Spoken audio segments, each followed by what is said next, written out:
रामायण का राम कोई और नहीं था, पुष्यमित्र शुंग ही था। साकेत दुनिया का बहुत बड़ा व्यापारिक केंद्र था और दुनिया का बहुत बड़ा बुद्धिस्ट सेंटर था और मूल निवासियों के बहुत बड़े आस्था का केंद्र था। वहां पर उन्होंने अयोध्या कैपिटल बसाया। उस कैपिटल का राजा, आप सुनकर हैरान हो जाओगे, उस कैपिटल का राजा रामायण में लिखा हुआ है राम था और इतिहास में पढ़ाया जाता है पुष्यमित्र शुंग था। कुछ समझ में आ रहा है? इतिहास उत्तर प्रदेश में पढ़ाया जाता है, उस इतिहास में लिखा हुआ है अयोध्या का राजा पुष्यमित्र शुंग था, इतने पीरियड से इतने पीरियड तक था।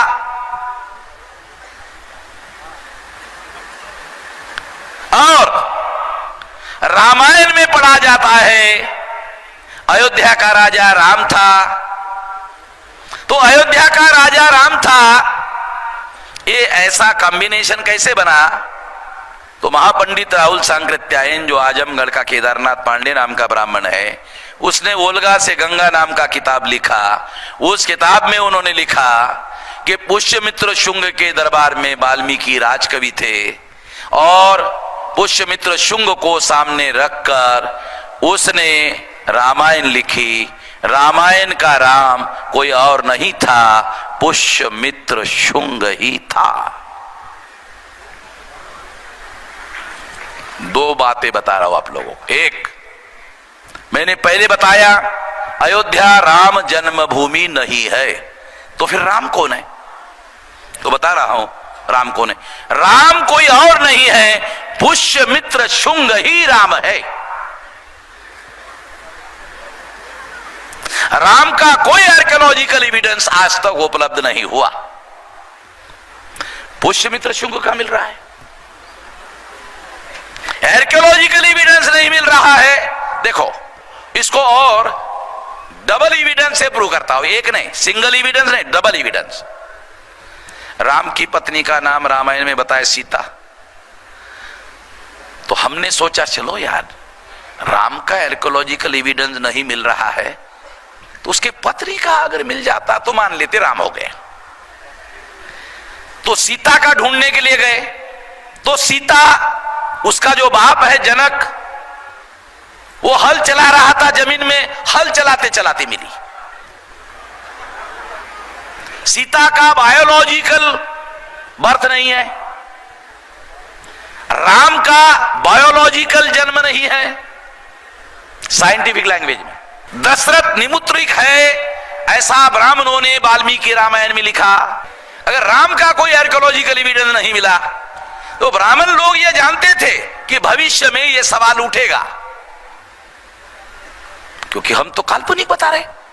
फिर सवाल पूछेंगे, अरे बुद्ध का मिल रहा है, उसके पहले हुआ।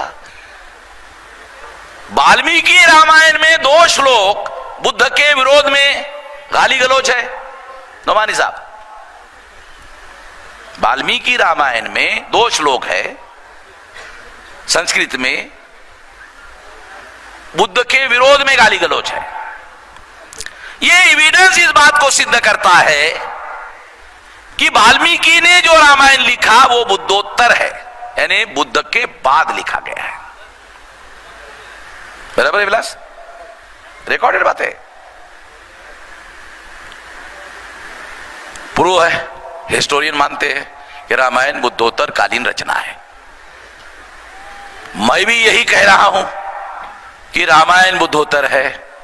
एविडेंस है वाल्मीकि रामायण में, क्योंकि ये जो मौर्य की घटना हुई, बृहदत्त की हत्या की, ये बुद्ध के बाद चंद्रगुप्त, चंद्रगुप्त के बाद मौर्य और बहुत सारा, फिर उसका खानदान, फिर उसके बाद आखिरी सम्राट, सम्राट बृहदत्त मौर्य, उसकी हत्या करके पुष्यमित्र शुंग राजा बना।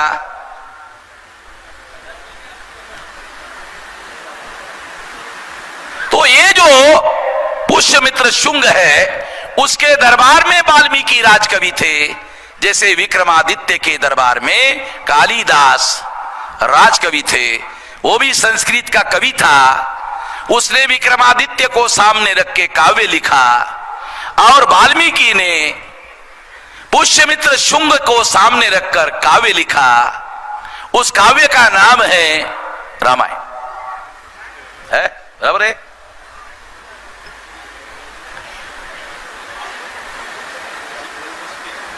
और अगर ऐसा है तो इसका मतलब यह है कि रामायण का राम कोई और नहीं है, पुष्यमित्र शुंग ही है। तो जो रामायण के अंदर काल्पनिक राम है, जिसका आर्कियोलॉजिकल एविडेंस मिल नहीं रहा है, वो इसलिए नहीं मिल रहा है क्योंकि राम कोई और नहीं है, पुष्यमित्र शुंग ही है। ये पुष्यमित्र शुंग कौन है? ब्राह्मण है। और ध्यान रखो, पुष्यमित्र शुंग ब्राह्मण है। दशरथ कौन है? राम का पिताश्री दशरथ कौन है? क्षत्रिय है। पुष्यमित्र शुंग कौन है? ब्राह्मण है। कॉन्ट्रडिक्शन आ गया कि पुष्यमित्र शुंग ब्राह्मण है, दशरथ क्षत्रिय है, क्षत्रिय के घर में क्षत्रिय पैदा होता है। मगर राम जो है, चूंकि दशरथ निपुत्रिक है, दशरथ के घर में एक भी पुत्र नहीं है, निपुत्रिक है, तो श्रृंग नाम का ऋषि है, उसके द्वारा दशरथ के घर में पुत्र संतान पैदा की जाती है। ऐसा वाल्मीकि रामायण में लिखा हुआ है। हमने नहीं लिखा, वाल्मीकि ने लिखा, और वाल्मीकि ने रामायण में लिखा, मैं प्रचेता का 10वां पुत्र हूं, और प्रचेता ब्रह्मा का पुत्र है। और ब्रह्मा का मतलब है, ये कह सकता है, वाल्मीकि के कहने का मतलब है, मैं लुंगे सुंगे ब्राह्मण के खानदान का आदमी नहीं हूं, डायरेक्ट ब्रह्मा के खानदान का हूं। ये रामायण में लिखा हुआ है विलास, है ना? रामायण में लिखी बात बोल रहा हूं, अपनी बात नहीं बोल रहा हूं। मैं ऐसे लुंगे संगे ब्राह्मण के घर का पैदा हुआ नहीं हूं।